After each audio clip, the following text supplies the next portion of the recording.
오늘 수요 기도에 오신 여러분 모두에게 우리 하나님께서 은혜를 베풀어 주셔서 여러분의 모든 삶 속에서 하나님의 평강이 풀어지기를 주님의 이름으로 축복합니다. 자, 우리는 대단히 수준 높은 하나님 나라의 백성들인 줄로 믿습니다. 신정왕국이라는 것은 하나님의 통치와 다스림이 있는 나라라고 말씀을 드렸는데, 이 신정왕국대로 우리가 삶을 살아가면 정말 이 세상은 멋지고 아름답게 변화될 것입니다. 우리가 지금까지 배워왔던 것만 적용해도요, 세상은 지금보다 훨씬 아름답습니다. 예를 들어서 이런 것이죠. 형제를 비난하기보다는 형제와 더불어 화목하고 살아가면 세상은 얼마나 아름답겠습니까? 뿐만 아니라 우리의 마음의 중심에 있는 음란이 떠나가고 모든 사람을 대함에 있어서 거룩함으로 대하면 세상은 정말 아름다워지겠죠. 뿐만 아니라 여러분 지난주에 들었던 말씀처럼 우리가 맹세를 남발하지 않고 내가 맹세하지 않아도 사람이 나를 믿을 수 있는 그런 신실한 삶을 살아가는 세상이라면 여러분 세상은 얼마나 더 좋아지겠습니까? 근데 하나님이 이런 말씀들을 우리에게 하시는 이유가 뭔가 하면 우리가 불가능한 것을 하라는 것이 아니라 실제로 우리가 그런 삶을 살아갈 수 있는 능력이 있기 때문에 우리에게 그 삶을 살아라고 권면하는 것 아니겠습니까?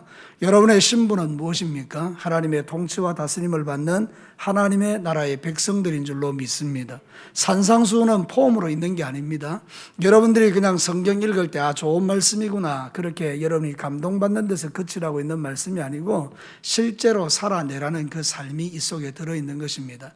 그래서 신정왕국의 백성으로서 오늘 이 말씀을 들으면서 오늘 이 성경 본문은 여러분이 잘 아는 말씀 아닙니까? 한마디로 요약해 보면 지금 하고 있는 것보다 한 걸음 더 나아가는 사람들이 되라, 그런 의미인데요. 정말 내가 믿음의 길을 걸어갈 때 한 걸음 더 나가는 믿음이 어떤 믿음일까? 오늘 성경을 통해서 주시는 첫 번째 메시지를 들어보십시다. 자, 첫 번째 우리가 이렇게 말합니다. 같이 읽겠습니다. 선으로서 악을 이기는 믿음이다.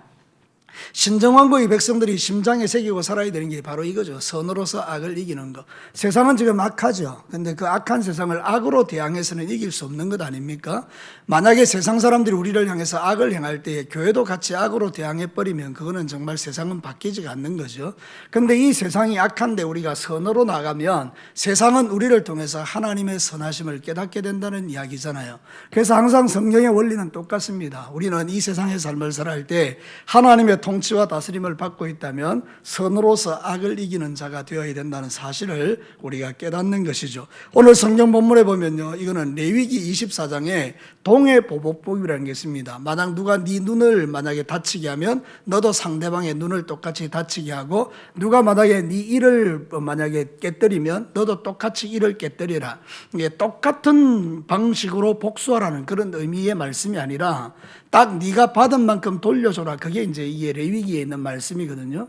근데 여러분 오늘 예수님은 이렇게 말합니다. 너희들이 그런 말을 들었지만 나는 너희들에게 말하는데 만약에 너희들이 오른밤을 누가 때리거든 너희는 왼밤을 돌려대라, 이렇게 말하는 거예요. 여러분 사실 이 말씀은 실제로 그렇게 살아라는 말이 아니고요. 우리가 세상에서 모든 종류의 악함과 모든 종류의 모욕을 받을 때에도 너희들은 똑같은 방식으로 복수하지 말고 오히려 너희들은 선으로서 그들을 대하라, 이 이야기를 하는 거거든요. 사실 여러분이 뺨을 한번 때려보시면 내가 이 오른손으로 때리면 여러분은 왼뺨을 맞게 돼 있습니다. 근데 오늘 성경은 오른뺨을 때리거든 이렇게 나와 있죠. 그게 뭔가 하면 모욕이에요. 이 오른뺨을 때리려고 하면 이렇게 때려야 돼요, 내가. 그러면 이게 뭔가 하면 유대인들에게 있어서는 대단히 모욕적인 거예요. 사실 뺨 때리면 왼쪽으로 때려서 이 사람이 맞아야 되는데 이렇게 등으로 때려버리는 거는 너는 인간도 아니다, 뭐 이런 어떤 모욕적인 거예요. 그러니까 얼마나 이 뺨을 맞을 때 수치스럽겠습니까? 그냥 맞아도 수치스러운데 말이죠. 손등으로 이렇게 툭 쳐가지고 때리는데 얼마나 모욕스럽겠어요? 그러니까 그때 내가 이제 분이 나서 나도 똑같이 하면 이거는 하나님 나라가 임하지 않는다는 이야기죠. 그때 우리가 그것을 선으로서 이기는 방법이 왼밤을 돌려대라, 이제 이렇게 이야기하는 것이죠. 사랑하는 성도로 우리는 지금까지 신앙생활하면서 오른밤을 때리면 우리도 똑같이 때려왔습니다. 그 받은 것 이상으로 상대방에게 보복하며 살아왔다는 이야기죠. 그런데 오늘 이 성경 본문은 신정왕국의 백성들은 그렇게 살면 안 된다는 것입니다. 비록 네가 억울하고 비록 네가 여러 모양으로 손해를 본다 할지라도 너는 그렇게 살아가는 게 아니다, 이렇게 말을 하는 것이죠. 그래서 여러분 베드로전서에서도 보면 베드로가 똑같은 이야기를 하거든요. 같이 한번 읽어보겠습니다. 악을 악으로 욕을 욕으로 갚지 말고 도리어 복을 빌라. 이를 위하여 너희가 부르심을 받았으니 이는 복 복을 이어받게 하려 하심이라. 중요한 이야기 두 가지를 하죠. 왜 우리가 그렇게 살아야 됩니까? 이를 위하여 뭐를 받았기 때문이라고요? 부르심을 받았다는 거예요. 여러분이 구원받은 이유가 뭐냐? 신정왕국의 백성으로서 세상 가운데 하나님 나라가 어떤 나라인지를 보여주도록 부름을 받았다는 거예요. 그런데 그것이 결국 뭐를 이어받게 하는 거라고요? 복을 받는 거라는 거죠. 지금 당장에는 내가 수치스럽고 지금 당장에는 복수하고 싶고 지금 당장에는 갚아주고 싶지만 이 말씀을 따라 살아가면 하나님이 갚아주신다는 거예요. 사랑하는 성도, 이게 가장 중요한 원리입니다. 내가 복수하지 않아도요, 하나님이 복수하십니다. 저를 따라서 합시다. 내가 나서지 않아도 하나님이 나서신다. 여러분, 이 사실을 믿으십니까? 근데 이거 안 믿으니까 우리가 어려운 거예요. 그래서 내가 복수를 하려고 하는 거죠. 누군가가 다른 사람이 나한테 욕을 하면 나도 반드시 다른 사람에게 그것을 욕을 해서 갚아주는 것, 그거는 세상 방식이고요. 하나님 나라의 백성들은 그렇게 하지 않습니다. 남이 나에게 욕을 할 때 내가 그걸 하나님께 가져가는 거죠. 하나님, 제가 욕했대요, 이러고 일러주는 거죠. 여러분에게는 정말 위대한 아버지가 계십니다. 여러분들 하나님께 자꾸 일러주시면 돼요. 저는 여러분이 저한테 뭐라고 하잖아요. 그럼 하나님께 자꾸 일러줘요. 하나님, 그분이 그랬대요, 저분이 그랬대요, 이렇게 일러줘요. 하나님이 알아서 나서시죠. 그러니까 여러분, 그런 거예요. 우리의 삶의 원리는 하나님이 없다 그러면 우리가 복수하면 되죠. 끝장내버리면 되죠. 근데 하나님이 계시잖아요. 여러분, 하나님이 계심을 믿으십니까? 그 하나님이 살아계심을 믿으십니까? 나를 대신해서 복수해 주시는 하나님인 것을 믿으십니까? 성경이 그렇게 이야기하는 거예요. 그 신정왕국의 백성들은 그렇게 사는 게 아니라는 거죠. 근데 놀랍게도요, 하나님은 복수라는 방법을 통해서 세상을 바꾸지 않습니다. 우리 하나님은 내가 하나님께 일러주면 아름답게 바꾸십니다. 그 상대방의 삶을 바꾸시고요, 그 상대방이 오히려 더 아름다운 모습으로 변화되도록 그렇게 바꾸시는 분이 우리 하나님이십니다. 그래서 이게 놀라운 분이죠. 사랑하는 성도 여러분, 저와 여러분들 오늘 이 땅의 삶을 살 때 신정왕국의 백성들이 살아가는 삶의 원리를 심장에 새기고 살면 여러분이 살아가는 모든 삶의 현장은요, 천국이 됩니다. 여러분의 가정이 천국이 되고요, 교회가 천국이 되고요, 우리 진교 땅이 천국이 되는 줄로 믿습니다. 이게 정말 축복인 거죠. 자, 요한일서 4장 16절을 한번 볼까요? 같이 읽겠습니다. 하나님이 우리를 사랑하시는 사랑을 우리가 알고 믿었노니 하나님은 사랑이시라. 사랑 안에 거하는 자는 하나님 안에 거하고 하나님도 그의 안에 거하시느니라. 사실 어떤 면에서 보면요, 이렇게 왼밤을 칠 때에 오른밤을 돌려대신 분이 있습니다. 그분이 바로 예수님이십니다. 예수님은 자기를 모욕하는 자들에게 왼밤뿐만 아니라 오른밤뿐만 아니라 자기 전부를 다 드렸거든요. 예수님이 왜 이게 가능한가? 예수님의 마음속에는 뭐가 있기 때문입니까? 사랑이 있기 때문입니다. 누구의 사랑요? 하나님의 사랑요. 자, 그러면 물어봅시다. 저의 마음속에, 여러분의 마음속에 뭐가 있습니까? 하나님의 사랑이 있습니까? 그럼 되는 거죠. 우리 왜 근데 복수하려 할까요? 내 마음속에 하나님의 사랑이 체험되지 않고 느껴지지 않기 때문입니다. 하나님의 사랑을 받으면요, 우리는 그렇게 살아갈 수 있습니다. 여러분, 사랑받아본 사람만이 사랑할 수 있다는 이야기 하십니까? 사랑을 받아본 적이 없기 때문에 사랑하는 방법을 모르는 거예요.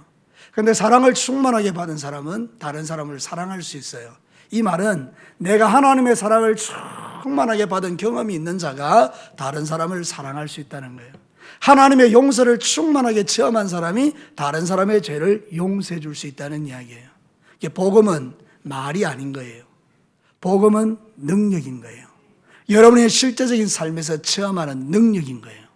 사랑하는 성도 여러분, 여러분의 마음속에 이 하나님의 사랑이 가득 부어지게 되기를 주님의 이름으로 축복합니다. 오늘 이 성경 본문은 우리에게 그 이야기합니다. 선으로서 악을 이기라. 그게 바로 하나님 나라의 백성이다.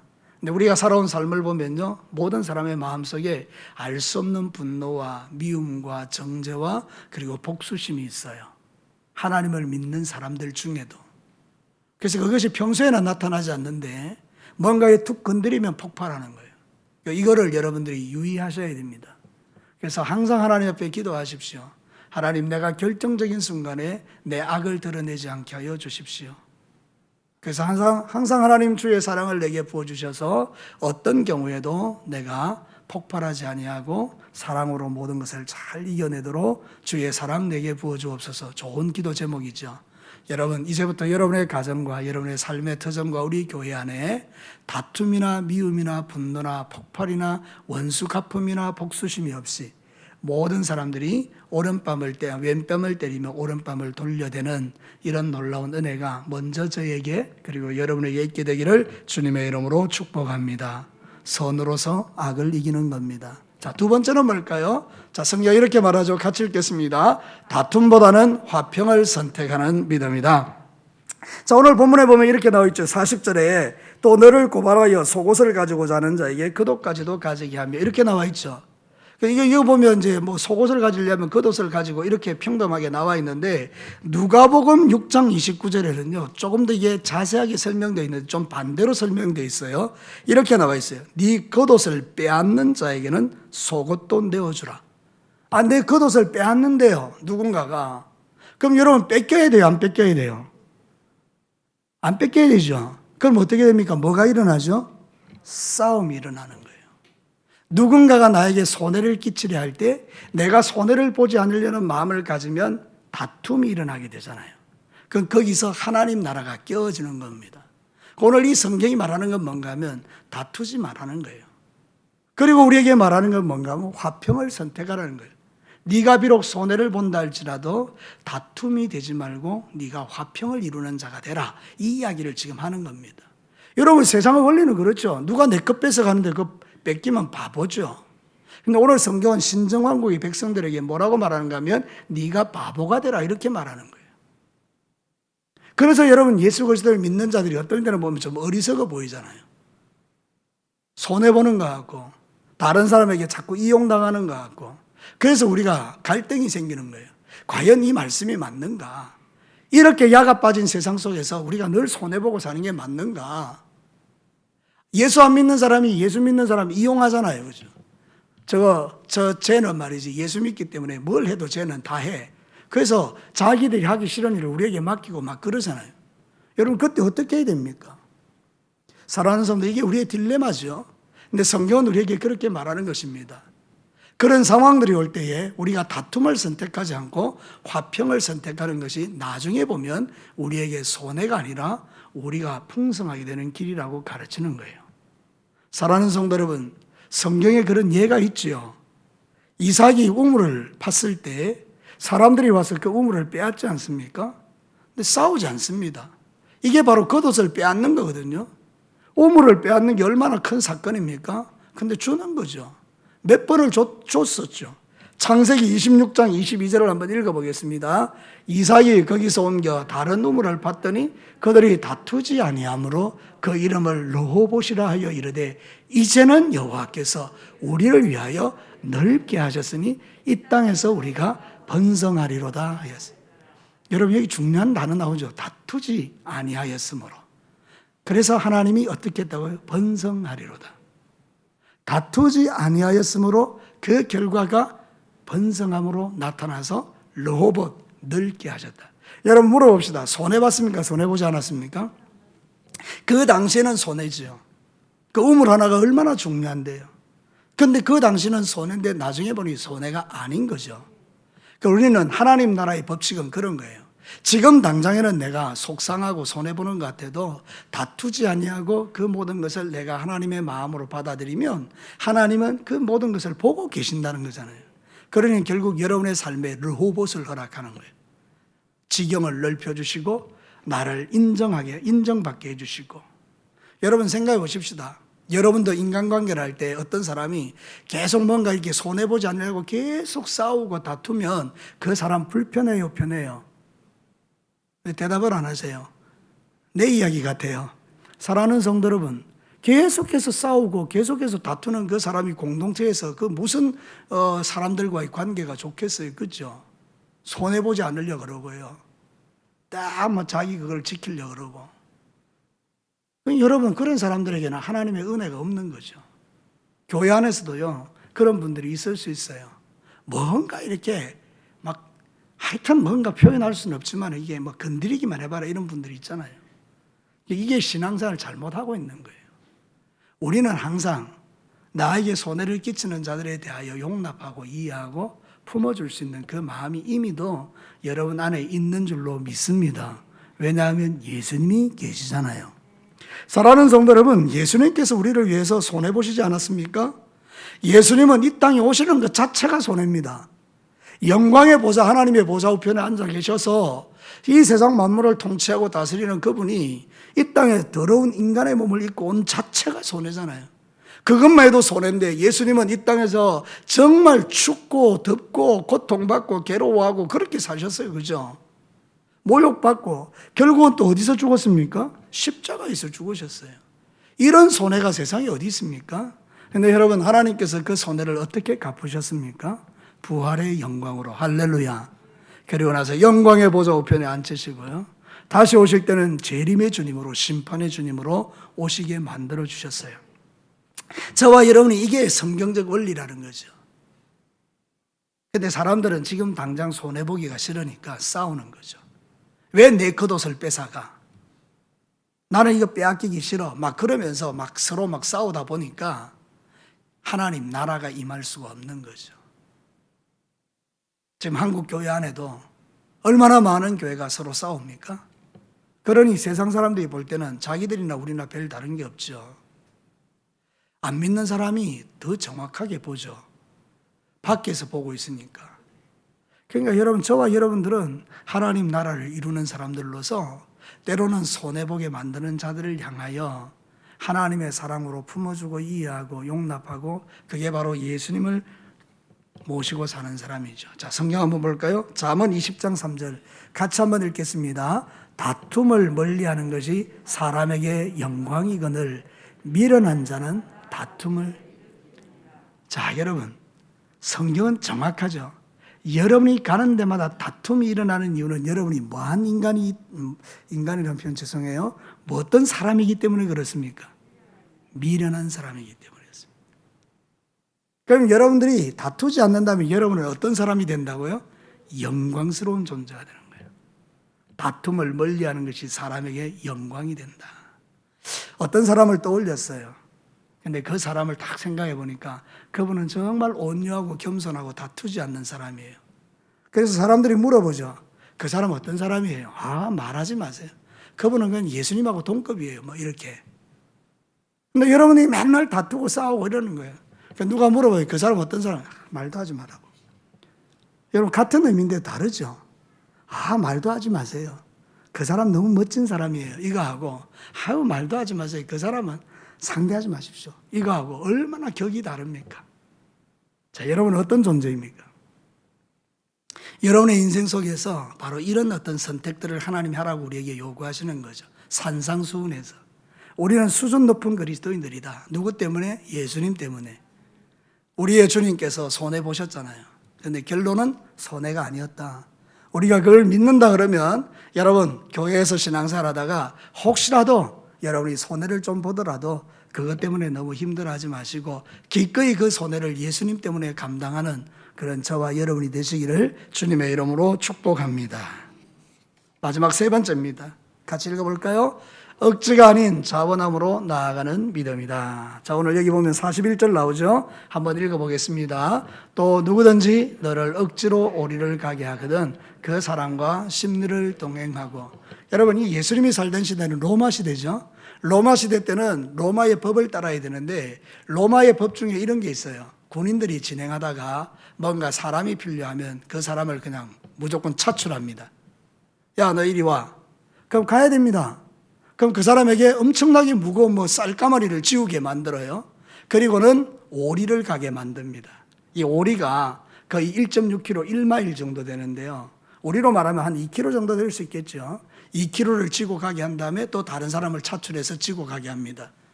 여러분, 그게 로마의 법이었어요. 그래서 여러분, 예수님 당시에 십자가 지고 가던 예수님이 쓰러질 때에 누가 대신 그 일을 했나요? 구레네 사람 시몬, 바로 그 이야기입니다. 근데 이 사람이 억지로 그 일을 했잖아요. 그래도 하나님이 그에게 복 주셨죠. 예수님의 십자가를 졌다는 그 이유 때문에 구레네 시몬의 그 가문이 예수 믿는 엄청난 가문이 됐거든요. 하나님이 그에게 복을 주셨는데요. 여러분, 가만히 생각해보면 억지로 하는 이 일에도 이런 복이 주어진다면 자원해서 하는 것은 얼마나 좋을까요? 여러분, 그래서 누가 오리를 가자 그러면 아, 이거 축복이구나, 심리를 가주는 거예요. 여러분, 어쩔 수 없어서 말씀이니까 그냥 막 가라 그러니까 그게 아니고 진짜 이게 믿어지면 오리를 억지로 가도 하나님께서 그런 은혜를 주시는데 심리를 간다면 하나님이 얼마나 나에게 풍족한 은혜를 주실까 기쁜 마음으로 심리를 가는 거예요. 그래서 우리는 하나님 나라의 섬김의 원리가 억지가 아니고 자원인 것을 압니다. 여러분 자원하는 마음으로 모든 것을 감당하시기를 축복합니다. 목사기 때문에, 장로기 때문에, 권사기 때문에 또는 안수집사기 때문에, 집사기 때문에 눈치 봐가면서 억지로 하는 거 하나도 좋은 거 없습니다. 여러분 진짜는요 자원해서 하는 거예요. 내 직분이 어떠하든지 간에 상관없이 자원해서 하나님의 나라를 이루어가는 거예요. 자, 그래서 베드로전서 5장 2절에는 이렇게 나와 있죠. 같이 한번 읽겠습니다. 시작. 너희 중에 있는 하나님의 양무리를 치되 억지로 하지 말고 하나님의 뜻을 따라 자원함으로 하며 더러운 이득을 위하여 하지 말고 기꺼이 하며. 이게 이제 주의 종들에 대해서, 목사님들에 대해서, 장로님들에 대해서, 교회의 영적 지도자들에 대해서 주시는 말씀이죠. 거기서 가장 중요한 건 뭡니까? 억지로 하지 말고 하나님의 뜻을 따라 뭐 해서요? 자원해서 하라. 세상에서 가장 아름다운 헌신은 자원입니다. 자기가 스스로 원해서 하는 것. 누가 말하지 않아도, 누가 시키지 않아도 그냥 하나님 사랑하는 마음으로 하는 거죠. 여러분, 신앙생활은요, 하나님 사랑해서 하는 겁니다. 율법으로 하는 거 아닙니다. 여러분, 예수님께서요, 진짜 신앙생활 잘하는 사람을 이 독사의 자식들이라고 책망한 적이 있어요. 이 나쁜 놈들이라고 책망한 적이 있어요. 그 사람들이 누굽니까? 바리새인들입니다. 바리새인들의 신앙생활은 완벽합니다. 그 사람들처럼 완벽하게 신앙생활 하는 사람 없습니다. 여러분 바리새인들 욕하면 안 됩니다. 실제로 제가 이스라엘에 성지순례 갔을 때요, 그 목사님이 이스라엘에 있는 바리새인들에 대한 설명을 해주면서요, 바리새인들의 신앙생활은요 정말 본받아야 될 만큼 진짜 제대로 한다는 거예요. 하나님 정말 경외한다는 거예요. 근데 왜 욕먹습니까? 여러분, 그게 사랑의 동기가 아니기 때문에 하는 겁니다. 그들이 그렇게 했던 그 모든 이유들은 율법적 동기이지 사랑의 동기는 아니었다는 거예요. 주님이 말씀하시는 건 뭔가 하면 네가 교회를 위해서 충성할 때 네 동기가 뭐냐? 누구 때문에 그러고 있느냐? 그랬을 때 내가 마음에 주님을 사랑하는 마음으로 하면 이거는 정말 좋은 겁니다. 그러니까 여러분의 마음속에 이 하나님에 대한 사랑이 여러분에게 일어나게 되기를 축복합니다. 여러분이 이 밤 예배 드리는 것도 하나님을 사랑하기 때문에 하셔야 됩니다. 여러분이 11조 드리는 것도 하나님을 사랑해서 해야 됩니다. 여러분이 몸으로 드리는 헌신도 사랑해서 해야 됩니다. 새벽기도 오는 것도 사랑해서 해야 되는 겁니다. 모든 게 사랑으로 돼야 되는데 그게 하나님 사랑하는 마음으로 할 때 그게 나에게 복이 되는 겁니다. 그래서 여러분 억지로 하는 것은 어떤 면에서 보면 받는 쪽에서도 불편하죠. 예전에 제가 그런 경험들이 좀 있더라고요. 아, 이분이 나한테 억지로 하는구나. 아, 그러니까 그 섬김 자체가 별로 나한테는 오히려 내가 모욕받는 느낌 드는 거예요. 아, 이 사람이 나를 사랑하지 않고 그냥 억지로 하는구나. 자기 복 받으려고는 억지로 하는구나. 그런 생각이 드니까 그분의 섬김 자체가 나한테 별로 고마움이 안 되더라고요. 근데 어떤 분이 진짜 내가 봐도 너무너무 진짜 진심으로 나를 사랑해서 섬기는 거예요. 그럼 나는 그분이 나한테 아무것도 안 해줘도 좋아요. 이 말이 이해가 되십니까? 인간인 나도 그런데 하나님 앞에 우리가 드리는 헌신을 하나님이 모르시겠어요? 정확하게 알죠. 내 숨은 동기를. 내 마음을 정확하게 아시는 하나님께서 아, 얘가 억지로 하는구나. 얘는 종교적이구나. 아, 얘는 진심으로 하는구나. 하나님이 다 아시죠. 우리가 주님 앞에 드리는 모든 헌신과 예배와 충성과 하나님 앞에 드리는 그 귀한 예물들이, 그 귀한 시간들이 하나님께 연락되어야 이게 되는 거지. 하나님이 받지 않는 그 경배를 우리가 드려봐야 뭐 하겠어요, 그죠? 그러니까 여러분, 이 설교를 들으시고 그렇지, 하나님은 억지로 하는 거 별로 안 좋아하시지. 그럼 내일부터 안 가야지. 그런 게 아니라 여러분의 삶 속에서 새로운 마음으로 정말 하나님이 받으실 만한 그런 귀한 마음으로 하나님을 경배하고 찬양하고 주님께 여러분의 모든 마음을 드리는 그 하나님을 향한 사랑이 여러분 안에 오늘 밤에 회복되기를 주의 이름으로 축복합니다. 그래서 예배 이제 말씀 마치고 나면 기도할 때 이 원심 하나 가지고 기도할 텐데요. 하나님, 내 안에 하나님 사랑하는 마음 부어달라고 그렇게 간절히 기도하시기를 원해요. 여러분 역대상 29장 9절에 보면 이런 말씀이 있습니다. 같이 읽어볼까요? 백성들은 자원하여 드렸으므로 기뻐하였으니 곧 그들이 성심으로 여호와께 자원하여 드렸으므로 다윗 왕도 심히 기뻐하니라. 여러분 구조가 보입니까? 자원하니 뭐가 찾아옵니까? 기쁨이 오는 거죠. 보입니까? 자원하니 기쁨이 와요. 이게 뭔가 하면 다윗 왕 때에 성전을 건축하려고 모든 재료들을 모을 때에 다윗 왕도 자기의 전 재산을 내어놓았지만 백성들도 하나님의 성전을 건축할 수 있도록 모든 예물을 가져와서 자원하여 드렸는데 그게 그들의 마음의 기쁨이 되었다는 겁니다. 그러니까 여러분 자원하는 것은 이런 게 있어요. 기쁨이 찾아와요. 맞죠? 억지로 하는 것은 감사가 없어요. 어쩔 수 없이 하는 거는요 늘 이게 별로 재미가 없어요. 그래서 너무 억지로 하다 보니까 싸움도 일어나고 막 그러는 거예요. 근데 여러분 진짜 자원하는 마음에는요 말할 수 없는 기쁨이 우리에게 부어지죠. 그러니까 여러분의 인생 속에서 잠시 사는 인생이에요. 100년 한쪽에 사는 인생인데 이왕 우리가 주님을 섬겨 살아가는 길 즐겁고 기쁘게 주님을 섬길 수 있는 은혜가 먼저 저에게 그리고 여러분에게 있게 되기를 주님의 이름으로 축복합니다. 말씀을 마치겠습니다. 신정왕국의 백성들이 살아가는 삶은 수준이 되게 높습니다. 하나님께서 예수님처럼 우리가 살게 하셨기 때문에 수준이 높아요. 이 수준 높은 삶을 살아가면 세상은 바뀌게 되죠. 어떻게 살아라고 말합니까? 첫 번째는 보니까 선으로서 악을 이겨라 이렇게 말하죠. 두 번째는 뭐라고 말합니까? 다투는 것보다는 화평을 추구하라 이렇게 말하죠. 세 번째는 뭐라고 말합니까? 억지로 하지 말고 자원하여 하라. 그것이 바로 하나님 나라다 이렇게 이야기하죠. 자, 우리 진교교에 이 참 귀하신 이 수요기도에 오신 여러분 모두가 정말 하나님 나라 신정왕국에서 하나님의 마음에 합한 삶을 통해서 여러분의 인생 가운데 주시고 싶어하는 하나님의 영육간의 복이 여러분의 삶 속에 부어지고 날마다 행복한 신앙생활 하시기를 주님의 이름으로 축복합니다. 우리 같이 한번 기도할까요?